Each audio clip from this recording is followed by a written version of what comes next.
We're in the home stretch with Bud and the stack of 20s, but there are still two final questions that we have to ask ourselves before we say something negative about Bud. Question number 6 is, will I cause even more harm?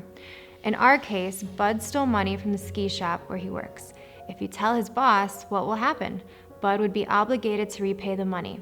However, if you know that Bud's boss has a vicious temper and a loose tongue and would certainly malign Bud's name with a vengeance across the city, it's a problem.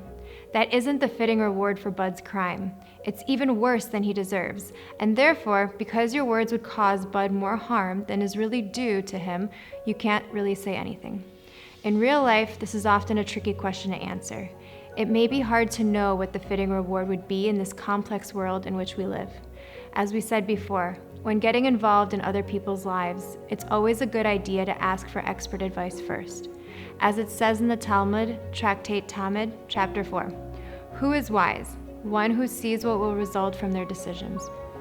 For question number 7, the final question, we ask, did I try alternatives? We have to ask ourselves whether there is another way to achieve the constructive goal without saying anything negative about Bud. In this case, the constructive goal is to get Bud to pay the money that he stole. So what are some alternatives? Firstly, we mentioned that we could speak directly to Bud and encourage him to admit what he did and pay back the money. We also could try waiting to see if he regrets his misdeed and admits the act on his own. Or perhaps the act was caught on the security camera and we could simply suggest that the manager watch the recording closely. It is powerful to note just how far one should go not to say lashon hara, even about someone who just stole money. If there is another way to facilitate the just solution without saying something negative about Bud, we have to do everything in our power to do so. Your daily to-do is this.